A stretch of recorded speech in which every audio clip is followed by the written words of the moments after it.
এখন বর্তমানে যেভাবে পরিস্থিতি চলতেছে, যদি এই যুদ্ধ, ইরান আমেরিকা যুদ্ধ যদি বন্ধ হয়ে যায়, তাহলে তো আলহামদুলিল্লাহ, হয়তো আমরা আরো কিছু সময় পাবো বিশ্বযুদ্ধের আগে। আর যদি বন্ধ না হয়, দেখবেন এটার থেকেই আস্তে আস্তে সব শুরু হয়ে যাবে।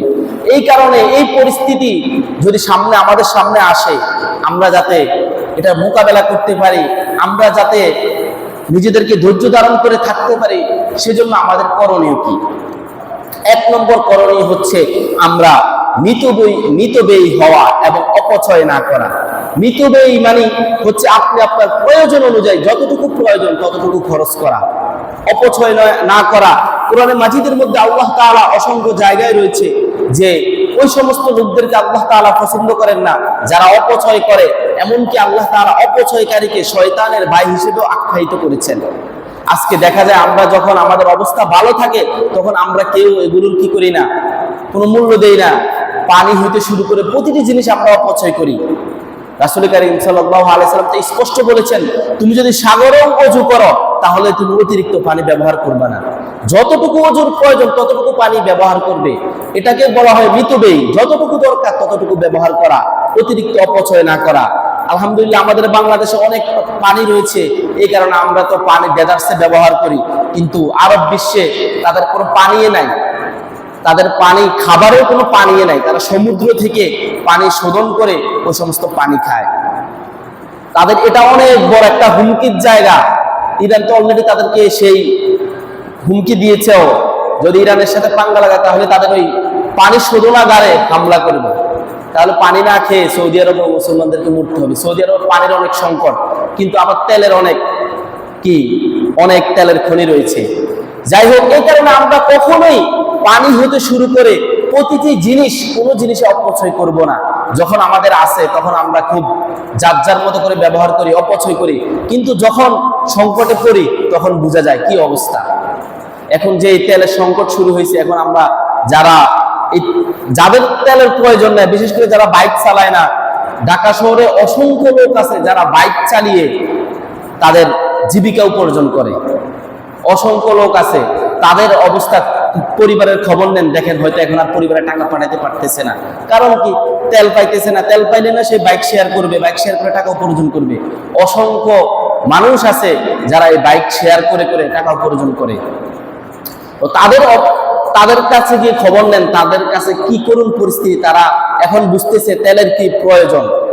এভাবে যারা গাড়ি চালায়, এই সমস্ত কাজ করে, নিজেদের উপার্জন করে, তারা এখন হারে হারে টের পাচ্ছে তেল কত প্রয়োজন। এভাবে প্রতিটি ক্ষেত্রে আমি প্রথমেই বলছি, তেল এমন না শুধু গাড়িতে প্রয়োজন, তেল এমন একটা সম্পদ, এটা দুনিয়ার প্রতিটি ক্ষেত্রে, স্কুল, কারখানা, সব ক্ষেত্রে এটা প্রয়োজন হয়। আমাদের বাংলাদেশ সরকার অলরেডি ঘোষণা দিয়ে দিয়েছে যে এখন সপ্তাহে 3 দিন অফলাইনে ক্লাস হবে, অনলাইনে ক্লাস হবে। মানে এখন প্রতিদিন স্কুলে যেতে হবে না, কারণ স্কুলে গেলে ওইখানে অনেক ব্যয় হবে। এইভাবে সরকারি ছুটিগুলো আরো বাড়াবে।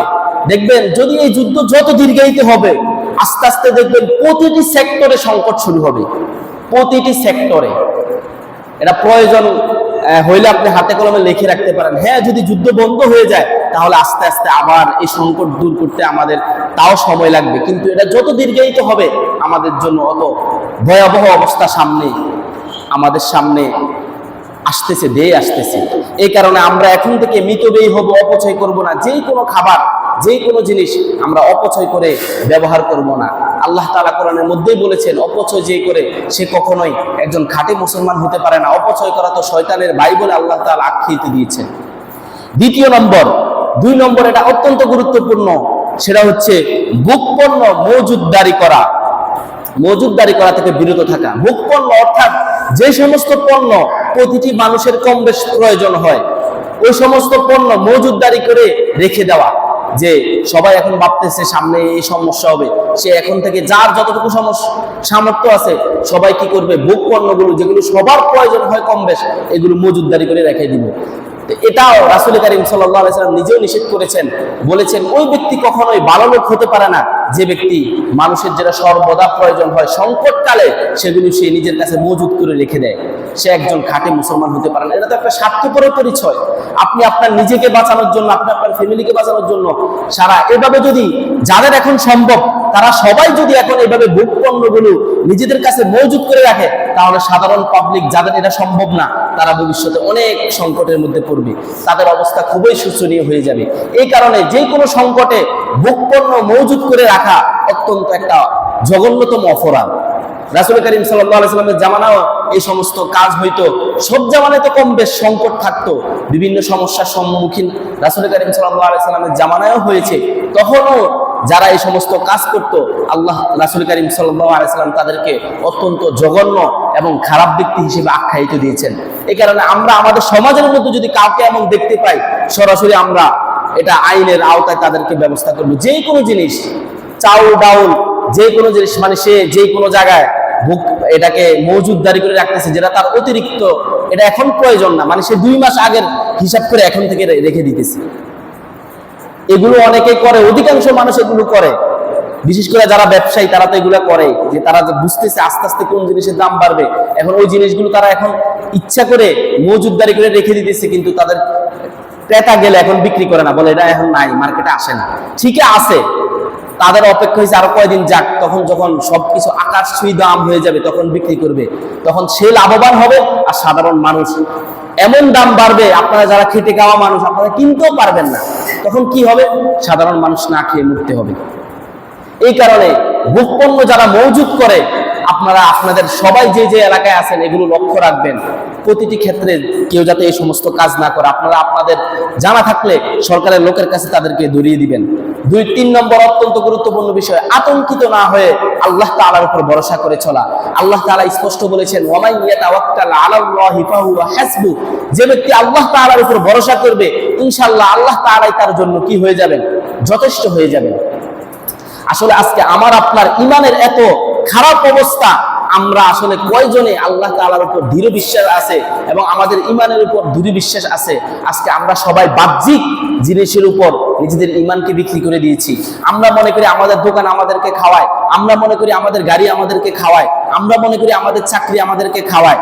এইগুলো আমি আপনি যদি নিজে একবারে অন্তর থেকে এটাই বিশ্বাস করি, আরে আমি চাকরি না করলে তো কালকে খাইতে পারবো না, আমি আজকে দোকানদারি না করলে কালকে খাইতে পারবো না, যদি এটা আপনি একবারে দোকানের উপর নির্ভর করেন, তাহলে আপনার ইমানের মধ্যে মানে ইমান নাই বললেই চলে। আপনার সর্বদাই আপনার ভরসা থাকতে হবে একমাত্র আল্লাহ আমাকে খাওয়ায়, এটা আমার একটা মাধ্যম, এটার মাধ্যমে আমি খাই, এটা আমার একটা মাধ্যম, কিন্তু এটাই আমার সবকিছু। অনেকে এটা মনে করে এবং বড় গলায় বলেই, আরে আমি আজকে না সিএনজি না চালাইলে, আজকে অটো না চালাইলে, আজকে ওই মুখ কাজ না করলে তো খাইতে পারবো না। ইনশাআল্লাহ আপনি আল্লাহর উপর ভরসা করে যে কোনো কাজে চেষ্টা করবেন, ইনশাআল্লাহ আপনার রিজিক এমন জায়গা থেকে ব্যবস্থা হবে আপনি কখনো কল্পনাও করতে পারবেন না। সেটা আল্লাহ তাআলা বলছে, ওয়ামান ইয়াতাওয়াক্কাল আলাল্লাহি ফাহুয়া হাসবু ওয়া ইয়ারযুকুহু মিন হাইথু লা ইয়াহতাসিব, সূরা তালাকের 3 নং আয়াত। ওয়া ইয়ারযুকুহু, আল্লাহ তাআলা আপনার জন্য এমন জায়গা থেকে রিজিকের ব্যবস্থা করবেন, মিন হাইসু লা ইয়াহতাসিব, আপনি যেটা কখনো কল্পনাই করেন নাই। যাদের আল্লাহ তাআলার উপর ওই আস্থা আছে তাদের সাথে এই ঘটনা ঘটে। আল্লাহ তাআলা হাদিসের মধ্যে রয়েছে, যে ব্যক্তি আল্লাহ তাআলার সাথে যার যে সম্পর্ক, যে আল্লাহ তাআলার সাথে যে পরিমাণ বিশ্বাস রাখে, আল্লাহ তাআলা তাকে ওই পরিমাণে দেয়। আপনার বিশ্বাস হচ্ছে আপনার জিনিসের প্রতি, তাহলে আপনি ওই দুনিয়ার বাহ্যিক জিনিস থেকে এই পরিমাণে পাবেন। আপনার আল্লাহ তাআলার উপর বিশ্বাস নাই, তাহলে আপনি আল্লাহ তাআলা থেকে যেই গায়বী যে বিভিন্ন দান, আল্লাহ তাআলার গায়বী যে বিভিন্ন আল্লাহ তাআলা যে রিজিক দান করে সেটা আপনি পাবেন না, কারণ আপনার আল্লাহ তাআলার উপর সেই পরিমাণ বিশ্বাস নাই। আপনি মনে করেন আপনাকে আপনার এই দুনিয়ার বাহ্যিক জিনিসে আপনাকে খাওয়ায়। বনি ইসরায়েলের জামানায়, নবী করিম সাল্লাল্লাহু আলাইহি সাল্লামের জামানায়, অন্যান্য রাসূলের জামানায় এমনও ঘটনা ঘটেছে, আসমান থেকে, এটাকে মান্না সালওয়া বলা হয়, কোরআনের আয়াতের মধ্যে স্পষ্ট রয়েছে, আসমান থেকে সরাসরি ফেরেশতারা খাবার নিয়ে এসেছে। আচ্ছা আপনারা সবাই বলেন তো, ওই জামানায় যে আল্লাহ ছিল ওই জামানায় কি ওই আল্লাহ না? আল্লাহ কি 3 জন নাকি? 1 জন না, আল্লাহ কিন্তু একজনেই। ওই রাসূল করিম সাল্লাল্লাহু আলাইহি সাল্লামের জামানায় সাহাবাদেরকে যে আল্লাহ তাআলা খাওয়াইছেন এখনো আমাদেরকে সে আল্লাহ তাআলাই খাওয়াচ্ছেন। কিন্তু সমস্যা হলো ওই জামানার মানুষের, সাহাবাদের যে ভরসা ছিল, আল্লাহর প্রতি যে ঈমান ছিল এবং আল্লাহ তাআলার সাথে তাদের যে কমিউনিকেশন ছিল, যে সম্পর্ক ছিল, সেটা আজকে আমাদের বর্তমান জামানার কোনো মুসলমানদের এক বিন্দুও নাই। এই কারণে আজকে আমাদের এই অবস্থা। আজকে আমরা একটু বিপদে পড়লেই যেই পরিমাণ সাধারণ মানুষের কাছে কান্নাকাটি শুরু করি, অনেকে না পারতে পায়েও ধরে, আব্বা বলায়, আরো যা দরকার সব বলায়। আপনি 2 দিন, 10 দিন, 5 দিন আল্লাহ তাআলার কাছে চেয়ে দেখেন, ইনশাআল্লাহ অবশ্যই আপনি পাবেন। কয়জন আল্লাহ তাআলার কাছে চাইছি? অনেক সময় হয় না, অনেক সংকটে পড়লে, কোনো সমস্যায় পড়লে চেয়ারম্যান, মেম্বার বা বিভিন্ন নেতা খেতার কাছে যায়, পইরা থাকে, তার পিছনে ঘুরতে থাকে, কাঁদতে থাকে আর বলতে থাকে। এই কাজটা আপনি আল্লাহ তাআলার সাথে করেন, আর সবকিছুর মালিক তো আল্লাহ তাআলা। আপনি যে নেতা খেতার পেছনে ঘুরতেছেন, যার পিছনে কাঁদতেছেন, তার নিজেরও তো 1 মিনিটের গ্যারান্টি নাই। এই কারণে আজকে আমাদের সমাজের মধ্যে, আমাদের মুসলমানদের মধ্যে ওই ভরসা নেই, বিদায় আজকে আমরা পাইতেছি না। আল্লাহ কিন্তু ওই সাহাবাদের জন্য যে আল্লাহ ছিলেন, এখনো সেই আল্লাহ আছে, কিন্তু সাহাবাদের যে ঈমান ছিল আমাদের মধ্যে সেই ঈমান নেই। আজকে তো আমরা 5 ওয়াক্ত নামাজে ভালোভাবে পড়ি না, বাকি অন্য সবগুলো তো বাদে দিলাম। একজন এজ এ মুসলমান হিসেবে সর্বপ্রথম 5 ওয়াক্ত নামাজ পড়া আমার আপনার সকলের উপর ফরজ। আজকে আমরা কয়জন 5 ওয়াক্ত নামাজ পড়েছি? এখন হিসাব মিলে কয়জনকে পাওয়া যাবে আজকে ফজরের নামাজ পড়েছি? অনেকে আছে যারা সাপ্তাহিক, আজকে সাপ্তাহিক মুসল্লি, মানে আজকে শুধু জুমার নামাজ পড়তে এসেছে। আবার অনেকে আছে বাৎসরিক মুসল্লি, শুধু 2 ঈদের নামাজ পড়ে। তো আসলে ওই ব্যক্তিদের সাথে আল্লাহ তাআলার আচরণ তেমনই হয়। আপনি আল্লাহ তাআলাকে সময় দেন না, আপনি আল্লাহ তাআলার সাথে আপনার সম্পর্ক খারাপ, কখনোই আপনার দুনিয়াতে ভালো অবস্থা হবে না। এই কারণে আমরা সবাই আতঙ্কিত না হয়ে আল্লাহর উপর ভরসা করব এবং বেশি বেশি আল্লাহ তাআলার কাছে চাইব।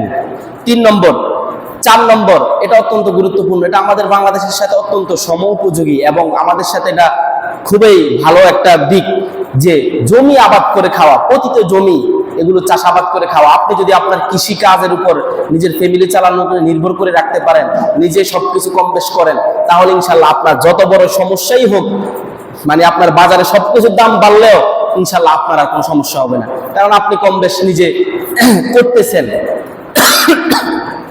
রাসূল করিম সাল্লাল্লাহু আলাইহি সাল্লামের জামানায় অধিকাংশ সাহাবায়ে কেরামে কৃষিকাজ করতেন, কৃষিকাজ করেই তারা নিজেদের জীবন নির্ভর করতেন। আজকে আমরা এটাকে অনেক অনেক ছোট, মানে এটাকে খুব কি মনে করি, নিচু একটা কাজ মনে করি, কিন্তু এটা খুবই নিচু না। আজকে আমি আপনি বাজার থেকে যারা যেই শাক সবজি যে জিনিসগুলো কিনে খাইতেছি, এগুলো কোত্থেকে আসে? যারা কৃষকরা কাজ করে আমার আপনার মাঝে পাঠিয়ে দেয়। কিন্তু খুব আফসোসের বিষয় হচ্ছে আজকে বাংলাদেশে কৃষকের কোনো মূল্য নাই। আজকে এত শ্রম দিয়ে যারা আমার আপনাদের কাছে খাবার পৌঁছায়, তাদের এই শ্রমের কোনো দাম নাই। আজকে শুধু যারা সরকারি চাকরিজীবী, শুধু সরকারি চাকরি করলে হয়েছে, মানে সরকারের লোক হইতে পারলে হয়েছে, আপনার দাম হয়ে যাবে। বর্তমান বাংলাদেশ সহ প্রতিটি রাষ্ট্রের মধ্যে আজকে এই অবস্থা চলতেছে, অর্থাৎ সবকিছুই একবারে আমাদের যে ইসলাম মোতাবেক চলতেছে না, বিধায় আজকে আমাদের এই অবস্থা। এই কারণে আমরা সবাই কৃষি জমি যাদের আছে তারা এখন থেকে চাষাবাদ শুরু করি, কম বেশি আপনার যেটা বেশি প্রয়োজন এটা আমরা করব। তাহলে ইনশাল্লাহ যতই খারাপ পরিস্থিতি হোক, ইনশাল্লাহ আপনি কিছু হইলে এটা থেকে বাঁচতে পারবেন। 5 নম্বর, আরো গুরুত্বপূর্ণ, এটা হচ্ছে বেশি বেশি ইস্তেগফার করা এবং দোয়া করা। দুনিয়াতে যত বিপদ বালা মুসিবত আসে, আল্লাহ তাআলা কোরআনের মধ্যে স্পষ্ট রয়েছে, এগুলো একমাত্র আমার আপনার সবার হাতের কামাই। আমাদের খারাপ আমলের কারণে আল্লাহ তাআলা দুনিয়ার মধ্যে বিভিন্ন আযাব গজব দেন। এই কারণে আমরা সবাই গুনাহগার। আমি আপনি কেউ এখানে বলতে পারবো না যে আমার কোনো গুনাহ নাই, এমন কেউ নাই। দুনিয়াতে কাউকে দেখাতে পারবে না, সে যত বড় বুজুর্গই হোক, সে নিজেও স্বীকার করবে আমার অনেক গুনাহ হয়েছে। এই কারণে আমার আপনার সবার কম বেশ গুনাহ রয়েছে। আমরা সবাই আল্লাহ তাআলার কাছে বেশি বেশি দোয়া ইস্তেগফার করব, বেশি বেশি করে ক্ষমা চাবো এবং নিজেদের জন্য দোয়া করব, যাতে যে কোনো পরিস্থিতিতে আল্লাহ তাআলা আমাকে আপনাদেরকে ভালো রাখেন। এই জন্য আল্লাহ তাআলার কাছে বেশি বেশি ইস্তেগফার এবং দোয়া করা।